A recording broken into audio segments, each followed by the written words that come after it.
पहाड़ के बीचों बीच रहने वाले एक पुराने जीव की खोज से वैज्ञानिक डर जाते हैं। यह अजीब सा जीव सैकड़ों मीटर लंबा है और आदमी की जान का भूखा होता है।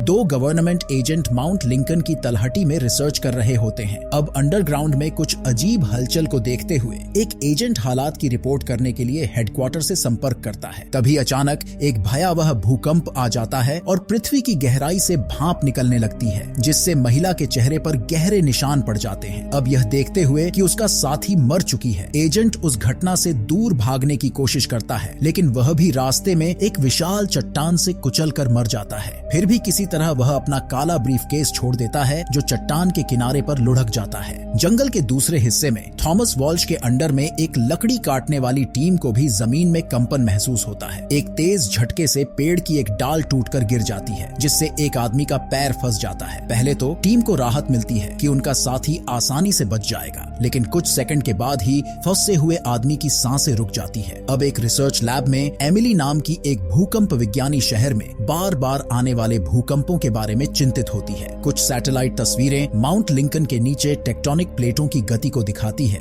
जिससे लगता है कि ज्वालामुखी की आशंका है। लड़की खतरे को और करीब से देखने और शहर के लोगों को चेतावनी देने के लिए पहाड़ पर चढ़ने का फैसला करती है। अब परेशान होकर थॉमस अपने फादर विलियम के पास घर लौट आता है। अब यहाँ पता चलता है कि पहले विलियम एक सम्मानित प्रोफेसर था, लेकिन अब वह एक मौजी आदमी बन गया होता है। क्योंकि विलियम जब प्रोफेसर था तो उसे लगता था कि इस सब का कारण पहाड़ के अंदर एक बेहेमोथ नाम का कोई जीव है, इसलिए इसे कॉलेज से निकाल दिया गया था। उनके बेटे को भी अपने फादर के विचित्र से रिसर्च पर बहुत संदेह होता है। फिर भी वह विलियम से स्वस्थ रहने के लिए दवा लेने को कहता है, लेकिन विलियम को उसकी बात का कोई फर्क नहीं पड़ता है। थॉमस की एक चंचल से छोटी बहन ग्रेस भी होती है, जो अपने प्रेमी जेरार्ड के साथ अपने रिश्ते को लेकर पूरी तरह परेशान होती है। अपने बड़े भाई से खतरे की चेतावनी के बावजूद लड़की माउंट लिंकन पर रोमांटिक हाइक पर जाने का प्लान बना रही होती है। इस बीच एक दूसरा सरकारी एजेंट जैक मरे लापता लोगों के खोजने के लिए शहर की ओर जाता है। तभी एक बार फिर भूकंप आता है और उसे अपनी कार से बाहर निकलना पड़ता है। इस समय वह जमीन से बहुत सारे भाप निकलते हुए देखता है। अब थॉमस विलियम को एक रेस्टोरेंट में लाता है। यहाँ मेहमानों का स्वागत एक जो नाम की मिलनसार वेट्रेस करती है। जब बूढ़ा आदमी अपने नोट्स लाने के लिए निकलता है तो लड़की थॉमस से कहती है कि उसके पिता हाल ही में बात करते समय शब्दों में गड़बड़ी कर रहे हैं। अब विलियम के हेल्थ के बारे में निराशाजनक विचारों में डूबा हुआ थॉमस वह से बाहर चला जाता है, जहां उसकी मुलाकात उसके पुराने दोस्त एमिली से होती है। भूकंप विज्ञानी उसे बताती है कि वह भूकंप की बढ़ती संख्या के कारणों की जांच करने के लिए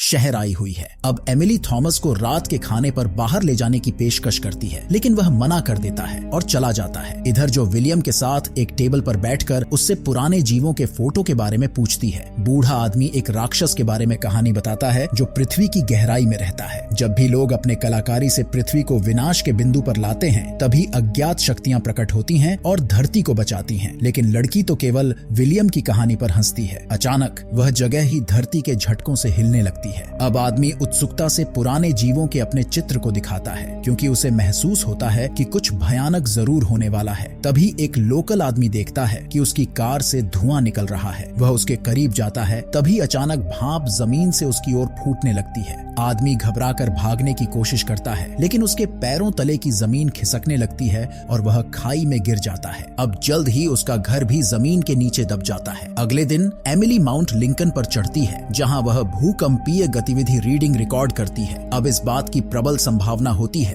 कि लंबे समय से निष्क्रिय पड़ा ज्वालामुखी फिर से फूट सकता है। अब प्राकृतिक आपदा से होने वाले नुकसान को रोकने के लिए आवश्यक उपकरण का अरेंजमेंट करने के लिए लड़की एक कलीग से संपर्क करती है। अचानक उसका ध्यान उसके पैरों के नीचे गिलहरियों के बेदम शरीर पर जाता है। वह अपने कलीग को इसके बारे में भी बताती है और अब वह एक परेशान करने वाला सुझाव देता है। थॉमस और लोकल पुलिस घटनाओं की श्रृंखला को फिर से जानने के लिए घटना स्थल पर पहुंचते हैं। तभी अचानक पुलिस अधिकारी का कुत्ता जमीन पर गिर जाता है और दयनीय रूप से रोने लगता है। इसलिए एमिली गाड़ी चलाकर आदमियों के पास जाती है और उनसे कुत्ते को तुरंत जमीन से हटाने के लिए कहती है। वह उन्हें बताती है कि पहाड़ पर आए भूकंपों के कारण वातावरण में जहरीली गैस निकली है। अब थॉमस को भी लगता है कि उसके कलीग के साथ भी यही हुआ होगा। एमिली लोकल पुलिस को चेतावनी देती है कि ज्वालामुखी फिर से जाग रहा है और जोर देकर कहती है कि लोगों को जितना जल्दी हो सके उन्हें शहर से हटा दिया जाए, जिस पर पुलिसकर्मी कहता है कि 30 साल पहले शहर के लोग भी भूमिगत तेज झटकों से डर गए थे,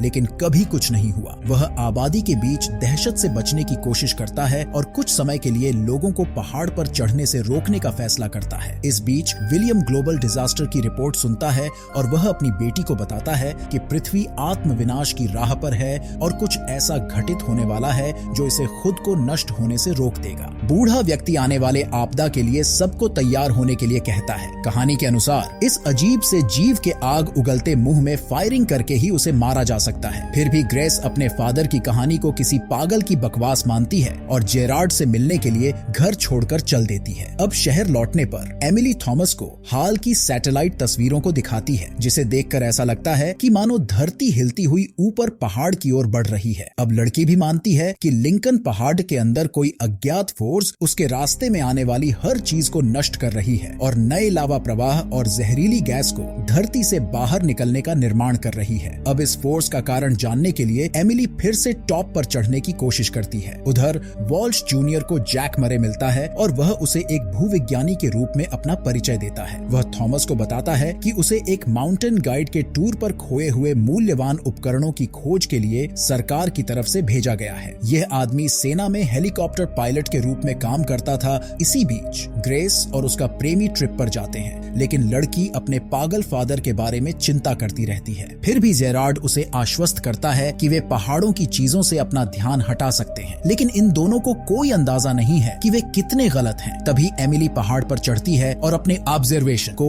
एक कलीग को भेजती है। जवाब में वह व्यक्ति उसे पृथ्वी पर हर जगह होने वाली ग्लोबल डिजास्टर के बारे में परेशान करने वाली खबर देता है। तभी एक नए भूकंप से संचार अचानक बाधित हो जाता है। अचानक माउंट लिंकन टूट जाता है और चट्टान गिर जाती है। विलियम पृथ्वी को खतरे में डालने वाली रहस्यमय शक्ति के बारे में लोकल पुलिस के साथ अपनी जानकारी को बताता है। यह सुनकर पुलिसमैन को लगता है कि आखिरकार विलियम अपना दिमाग खो चुका है। वह विलियम को चेतावनी देता है कि यदि उसने अपने मानसिक स्वास्थ्य पर ध्यान नहीं दिया तो उसे पागल खाने जाना पड़ सकता है। इस पर निराश बूढ़ा आदमी यह महसूस करते हुए चला जाता है कि उसका समर्थन करने वाला कोई नहीं है। थॉमस और जैक पहाड़ों में चले जाते हैं। गाइड एजेंट को चेतावनी देता है कि जहरीली गैस से बचने के लिए जमीन पर बहुत नीचे न झुके। तभी उन्हें एक चट्टान के पास पिछले अभियान के दौरान छोड़े गए कुछ उपकरण मिलते हैं। अब थॉमस यह पता लगाने की कोशिश करता है कि मरे किसका नाम है, वह कौन है और क्या काम करता है। इस पर जैक उसे केवल यह बताता है कि उसके साथी पहले ही इलाके में गायब हो गए थे और वह उसे कुछ कोऑर्डिनेट दिखाता है और बताता है कि उसका लक्ष्य लिंकन पहाड़ीज के टॉप पर है। अब मलबे के बीच उन्हें महिला एजेंट का क्षत विक्षत शरीर मिलता है। यह देखकर थॉमस और अधिक घबरा जाता है। तभी एमिली, जो चमत्कारिक ढंग से पहाड़ के टूटने से बचने में कामयाब रही,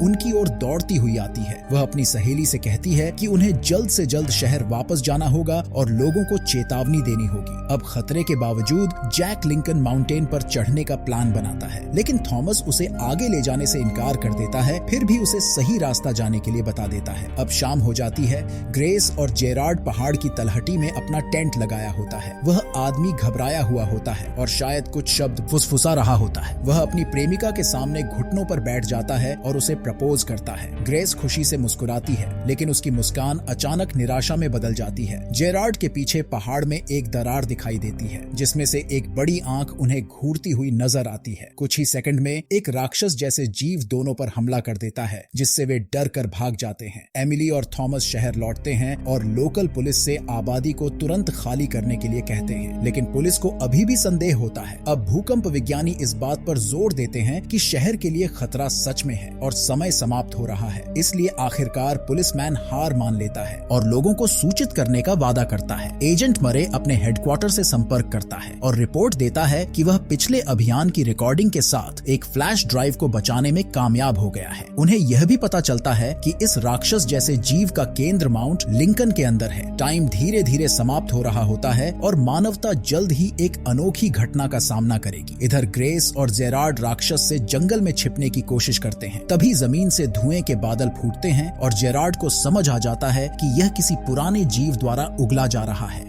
चारों तरफ डरावनी आवाजें सुनाई देती हैं और लड़की डर के मारे रोने लगती है। उनके पैरों तले की जमीन फिर से हिलने लगती है। अब सुबह में पुलिसमैन आबादी को खतरे के प्रति सचेत करता है और उन्हें शहर से 20 मील दूर जाने के लिए कहता है। विलियम भी अपने बेटे को सूचित करता है कि ग्रेस पहाड़ों पर गई है और वह इस आने वाले खतरे से अनजान है। थॉमस अपने फादर से कहता है कि वे पास के शहर में चले जाएं और वहां उनका इंतजार करें। अब जाते समय बूढ़ा आदमी अपने बेटे को एक पवित्र ब्रेसलेट देता है जो उसकी रक्षा करेगा। इसके बाद एमिली और थॉमस पहाड़ों की ओर जाते हैं और विलियम जो को सुरक्षित स्थान पर ले जाने के लिए रेस्टोरेंट के पास रुक जाता है। रास्ते में दोनों की मुलाकात जैक से होती है, जिसका पहाड़ पर चढ़ते समय पैर घायल हो गया होता है। वे उस व्यक्ति से शहर लौटने और शहर खाली कराने के लिए कहते हैं, लेकिन वह उस खोए हुई सूटकेस के तलाश कर रहा होता है जिसमें इस आफत से लड़ने के लिए उपकरण होते हैं। तभी शहर में एक शक्तिशाली भूकंप आता है। विलियम जो को जल्दी करने के लिए कहता है, लेकिन लड़की रेस्टोरेंट छोड़ना नहीं चाहती है। अब पूरा रेस्टोरेंट ढहने लगता है और अंदर के लोग उसी में फंस जाते हैं। इधर एमिली जोर देकर जैक उन्हें पहाड़ों पर अपने अभियान का वास्तविक उद्देश्य समझाने के लिए कहती है। एजेंट उन्हें बताता है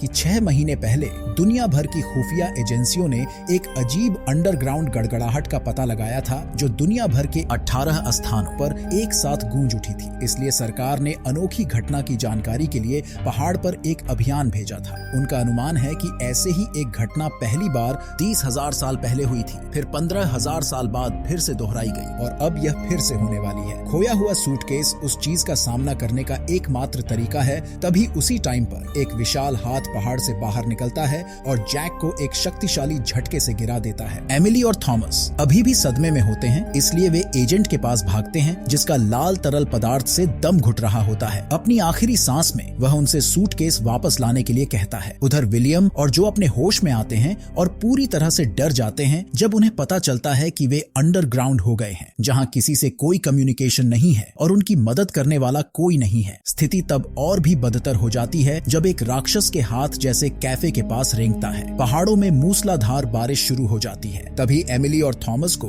कोऑर्डिनेट्स पर सूटकेस मिलता है, लेकिन यह एक चट्टान के बिल्कुल किनारे पर होता है। लड़की अपने दोस्त को समझाने की कोशिश करती है कि यह समय की बर्बादी है, उन्हें ग्रेस को ढूंढना होगा और जितनी जल्दी हो सके शहर से भागना होगा। लेकिन थॉमस को यकीन होता है कि उन्हें दुनिया को राक्षस से बचाने की कोशिश करनी चाहिए। वह सूटकेस लेने के लिए खाई में नीचे जाता है और सूटकेस को ऊपर उछाल देता है। एमिली गलती से केस को छोड़ देती है और वह तेजी से नीचे की ओर लुढ़क जाता है। इस बीच विलियम और जो जहरीली गैस को कैफे में प्रवेश करने से रोकने के लिए खिड़कियों में दरारें बंद करने की कोशिश करते हैं। हालांकि लड़की जहरीला धुआं निगल लेती है और लगभग बेहोश सी हो जाती है। बूढ़ा आदमी उसे खिड़कियों और फर्श से दूर रहने के लिए कहता है और इस ट्रैप से बाहर निकलने का रास्ता खोजने की कोशिश करता है। सौभाग्य से थॉमस अंतिम क्षण में सूटकेस लेने में सफल हो जाता है और वह उसे एमिली को सौंप देता है और वह ऊपर चढ़ने की कोशिश करता है, लेकिन उसका पैर गीली चट्टान पर फिसल जाता है और वह अपना संतुलन खो देता है। लेकिन शुक्र होता है कि वह अपने पिता के ब्रासलेट की मदद से चट्टान से गिरने से बच जाता है, क्योंकि ब्रासलेट एक पेड़ की जड़ में फंस जाता है। इधर ग्रेस और जेरार्ड अभी भी शहर में सुरक्षित रास्ता खोजने की कोशिश कर रहे होते हैं, लेकिन शक्तिशाली भूमिगत झटके उन्हें एक चट्टान के किनारे पर धकेल देते हैं और तभी राक्षस के जबड़े उनके नीचे से फट जाते हैं और जेरार्ड सीधे उसमें गिर पड़ता है। ग्रेस भी गिरने ही वाली होती है,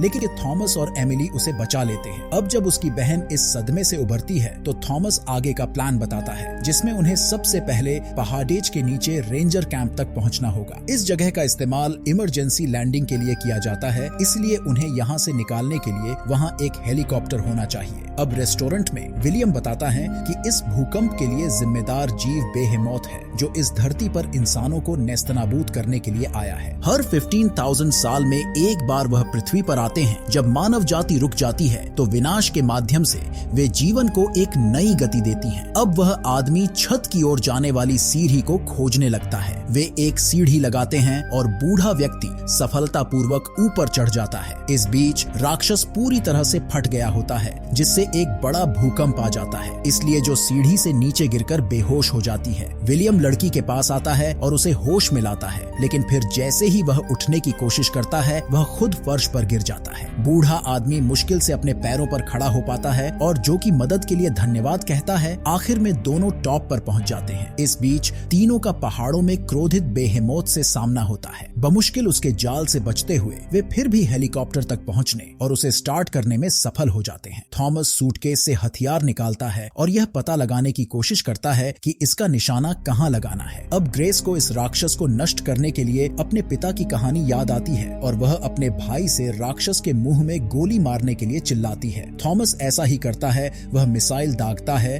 और यह बेहेमौत के मुंह से टकराकर उसे अंदर से फाड़ देता है। आखिर में शक्तिशाली विस्फोट को देखते हुए तीनों हेलीकॉप्टर से भाग निकलती है। अब मूवी के अंत में बचे हुए सभी 5 लोग फिर से मिल जाते हैं और खुशी खुशी एक दूसरे को गले लगाते हैं। क्या आपको लगता है कि ऐसे जीव सच में होते हैं? इस वीडियो को लाइक करें और अपना जवाब कमेंट में लिखें और आपके अपने चैनल फिल्मी फियर को सब्सक्राइब जरूर करें।